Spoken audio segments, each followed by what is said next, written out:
Bonjour, aujourd'hui nous allons voir comment construire un simple modèle financier et à l'intérieur vous allez voir comment est-ce qu'on peut faire des simples hypothèses et un compte de résultats prévisionnels. Bon, imaginons un entrepreneur qui veut vendre des chaussures pour les 4 années à venir. Donc, la première des choses qu'il faudrait savoir, c'est de créer d'abord les hypothèses. Hypothèses. Les hypothèses. Maintenant, la construction des hypothèses, on peut avoir les hypothèses sur le revenu, les hypothèses sur le produit,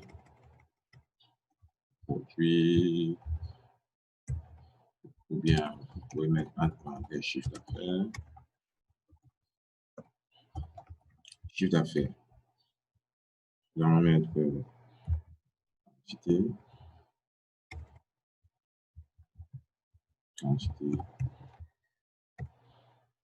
et les ventes unitaires. Voilà, quantité pour les ventes unitaires. Maintenant, essayons d'imaginer. Tout à l'heure, nous avons parlé de la période. On parlait de la période. On s'est dit en termes d'années, la durée du modèle doit être. La durée du modèle, c'est sur 4 ans. Durée 4 ans. La durée, c'est sur 4 ans. Donc, nous allons prendre par exemple de 2020 à 2022. 2020. 2020.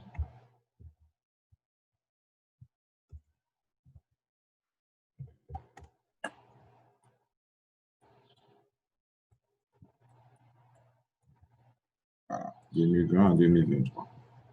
Ça, c'est pour la durée. Maintenant, au niveau du prix de vente unitaire, la quantité produite, nous pourrons dire, dans cette prévision, après avoir fait des études de marché, 25 000 paires de chaussures, 26 000, 27 000 et 30 000.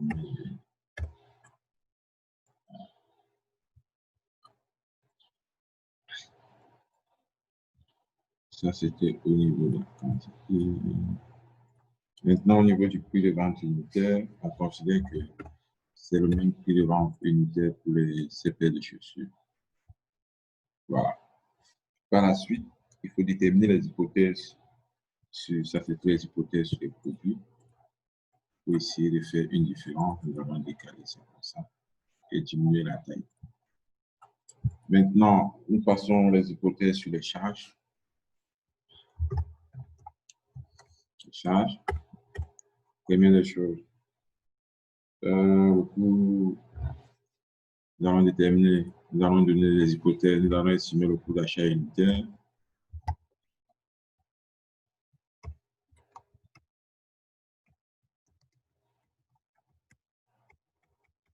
Coût d'achat unitaire.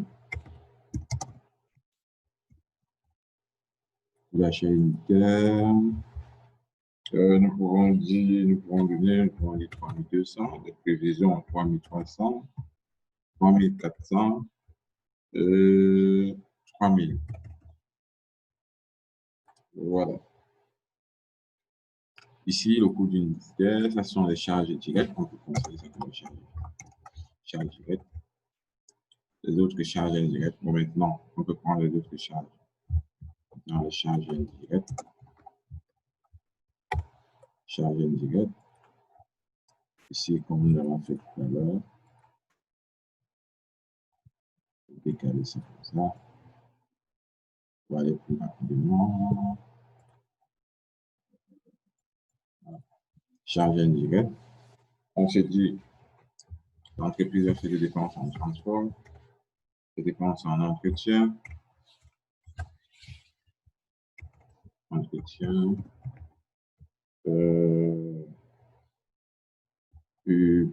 publicité, salaire, le financier. Voilà, le financier. ici, au niveau du transport, supposons que c'est 150 000, une dotation, une prévision des estimations est 150 000 tous les mois. Les entretiens, 250 000, 275 000, 275 000, 280 000. Bon, les plus C, nous pouvons faire des estimations. 75 000, 80 000, des estimations. Je sais qu'il y a du salaire dans 1 million. 1 million 100. 1 million 100 encore. On peut prendre 1 million 100. Et si on prend 1 million 200. Voilà.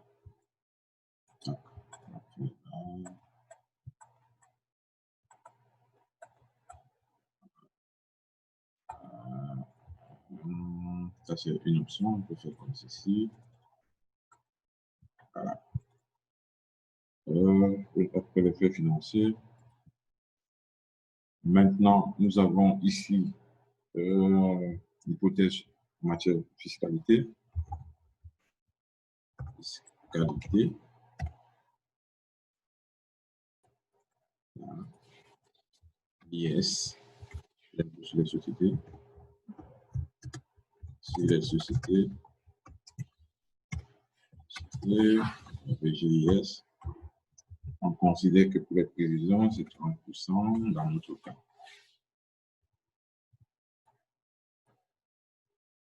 Maintenant, on peut prendre l'impôt minimum forfaitaire. Forfaitaire.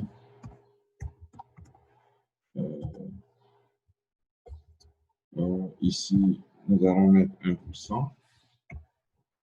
1%. Comme nous avons donné le format nombre tout à l'heure, c'est pour ça que c'est comme ça. On va simplement venir ici. D'accord. Lorsque nous avons ces différentes hypothèses ici, pour que nous puissions avoir une bonne lisibilité, nous allons simplement placer ici, faire figer les volets. Nous allons figer les volets ici. Là, ça nous donne la possibilité d'avoir ce type d'information. Par la suite, maintenant, nous pouvons construire notre compte de résultat. Compte de résultat. Le PNL, qu'on appelle le compte de PNL.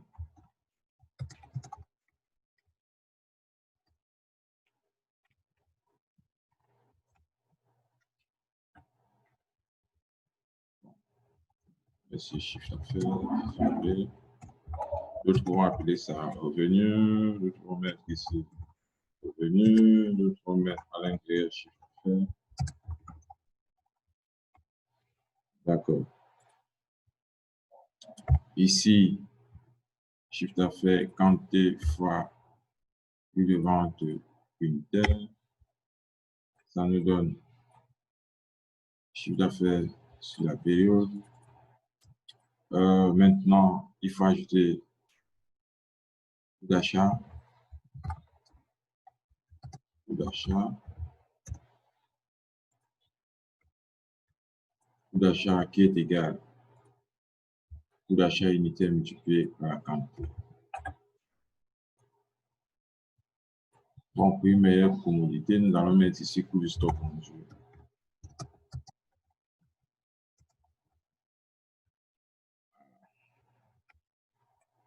Le stock vendu.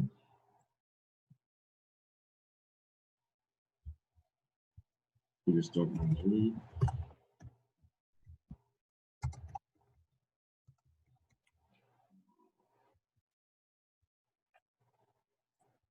Le stock vendu.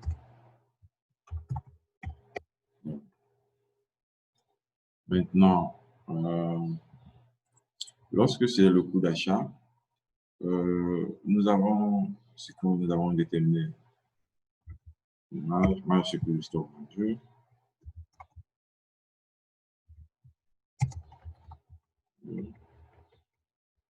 Qui est le différentiel entre ceci.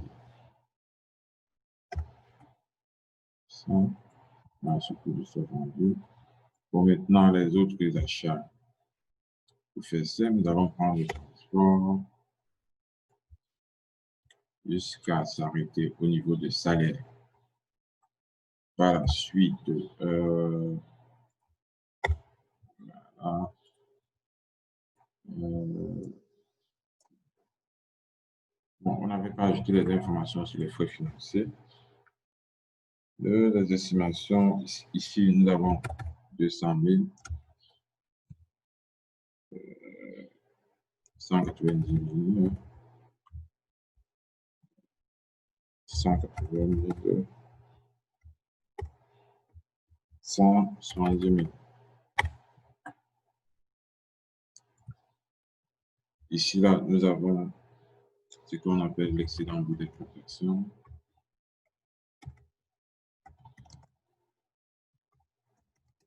D'exploitation, EBE, que certains appellent encore EBITDA en anglais,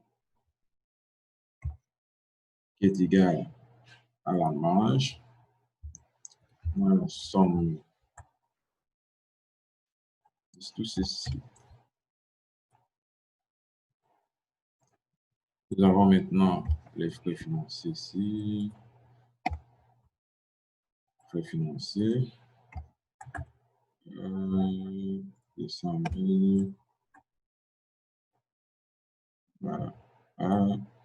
C'est bon. Il faut regarder. Maintenant, après les frais financiers, résultat avant impôt, qui est égal à ceci moins ceci. C'est l'embut d'exploitation moins les frais financiers. Ici, là, nous allons parler de l'impôt. Résultat net. Voilà, ici, nous allons poser une condition parce que nous allons partir sur l'hypothèse que si le résultat est positif, si le résultat est positif, c'est le résultat parce que l'impôt minimum forfaitaire est calculé sur le chiffre d'affaires. Par contre, l'impôt sur les sociétés est calculé sur le résultat avant impôt. Donc, nous allons simplement mettre une condition qui nous dira celui qui est plus élevé, c'est ça que la machine prend. Donc, pour calculer l'impôt, je vais mettre une condition. Si le résultat avant, si impôt sur les sociétés est supérieur à un revenu multiplié par l'impôt minimum forfaitaire, nous allons prendre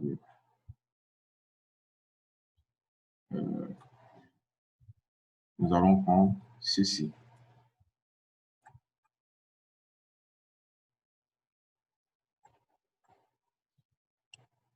Sinon, nous allons prendre ça multiplié par l'impôt minimum forfaitaire.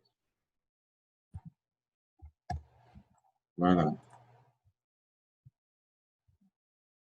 Le résultat net d'impôt, c'est le différentiel entre le résultat avant impôt moins l'impôt.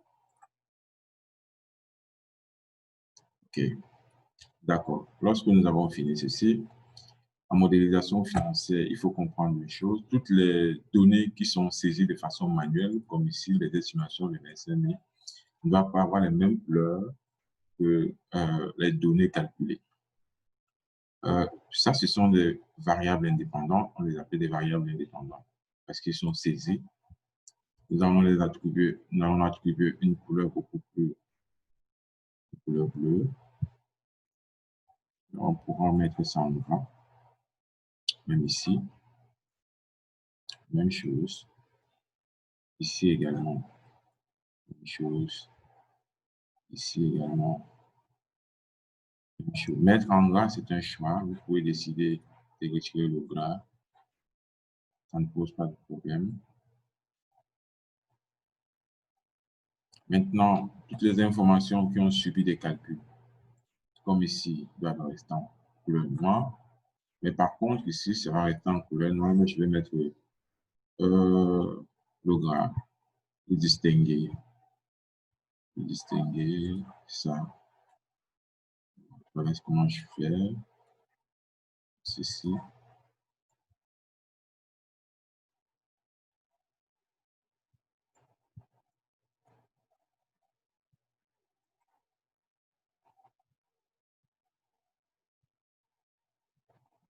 Je fais ça. OK. Ici, là, je vais décaler ça à l'intérieur. Je vais également décaler ça à l'intérieur.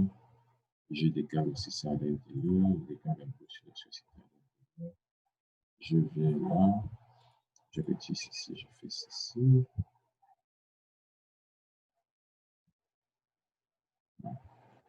Voilà notre compte de résultat. On peut mettre une couleur. Maintenant, ce que je vais faire, je vais mettre ça en milliers de francs. Je vais mettre ça en milliers de francs. 100 milliers de francs.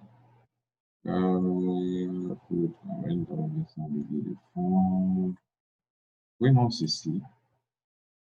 Ce qu'on va dire, c'est ça. Je vais venir ceci. Je mets là. Ceci.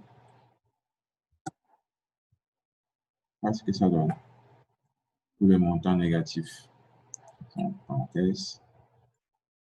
Bon, je vais également faire la même chose ici. Milliers de francs.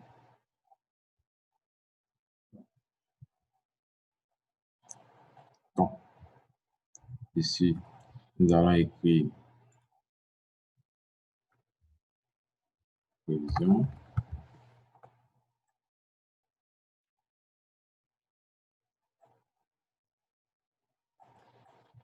Voilà.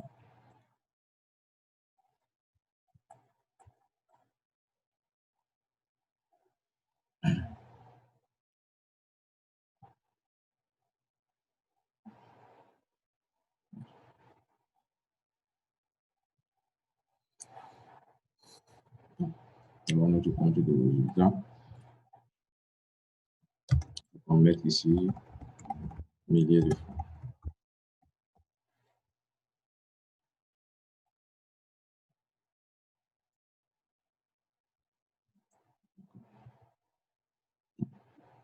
Ce qui est intéressant avec ce simple modèle financier, c'est pour que vous essayiez de voir comment est-ce que vous pouvez construire juste un simple modèle financier à partir des hypothèses, et vous formulez vos hypothèses. Voilà, vous avez un compte de résultats. Maintenant, vous avez un compte de résultats. Ici, on peut considérer que ça, c'est l'exercice 2020. On peut ajouter les 3 exercices antérieurs 2017. On peut ajouter les 3 exercices antérieurs. Je vous montre juste comment on peut présenter ça. 2018, 2019. Ici, on met simplement, on peut écrire ici historique. Maintenant, historique, le même procédé. Le même procédé.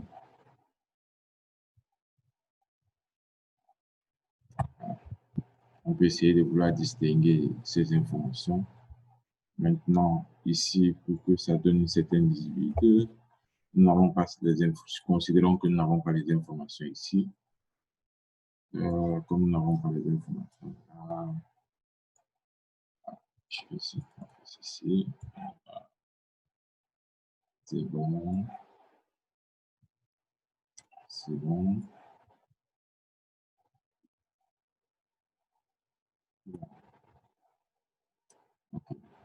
Donc, l'avantage au moins avec ça, c'est que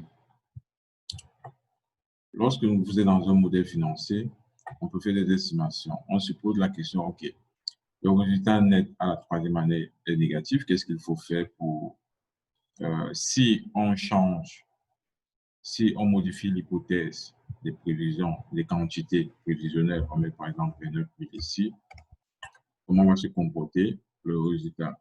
Vous voyez que le résultat il devient positif. Si on revient, on augmente, on modifie l'hypothèse sur le prix de vente unitaire, le résultat, il devient positif. Donc, pour une meilleure lecture, je vais essayer d'enlever, libérer les volets. Je vais prendre à partir d'ici pour que vous essayiez de voir. Voilà. Donc, si on modifie, on met à 24 000 la première année, vous voyez le résultat. Si on met à 27 000 la deuxième année, voilà le résultat. 29 000.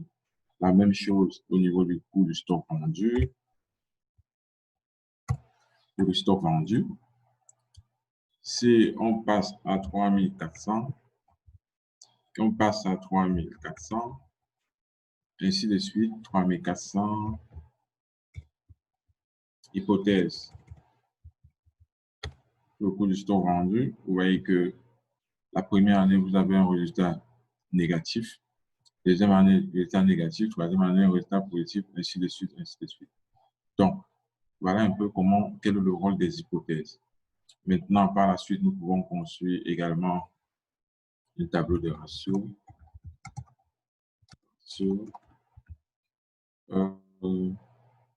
Ici, nous allons mettre chiffre d'affaires.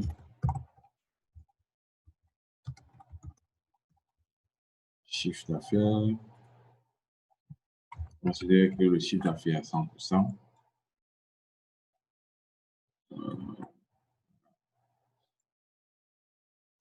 Non, le coût du stock vendu en pourcentage, qu'est-ce qu'il me donne? Égal. Taux de marge. Non. Le coût du stock vendu en pourcentage, qu'est-ce qu'il me donne?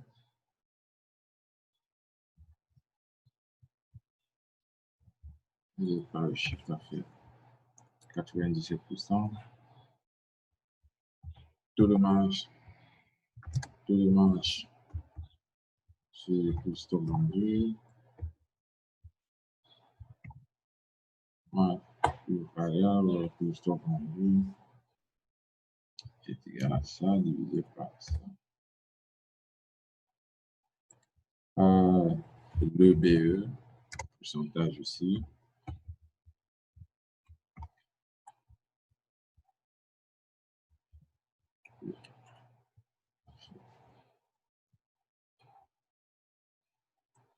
Résultat net.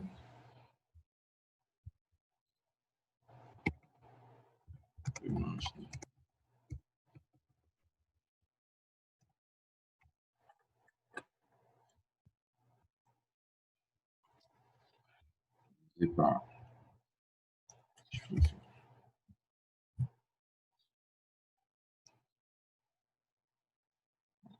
On peut faire ceci. Décider de mettre tout ceci. Et par la suite, on peut uniquement prendre en compte les agrégats.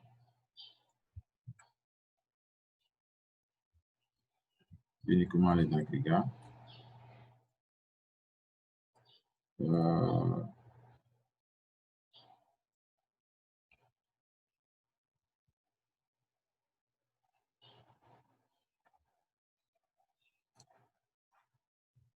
Les agrégats. Voilà. On décide que toutes les informations qui seront négatives, inférieures à 0, auront un fond rouge.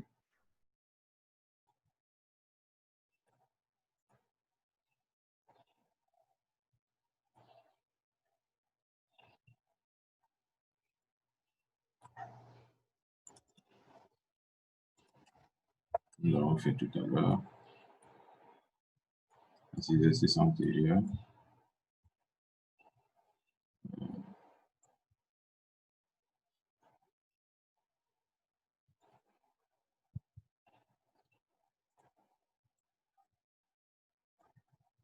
Voilà un peu à quoi va ressembler votre modèle.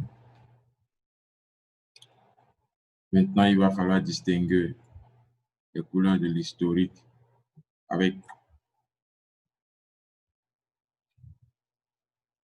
considère le format ici, mettre ceci. Et je crois que vous avez, voilà un peu comment peut se présenter un simple modèle financier.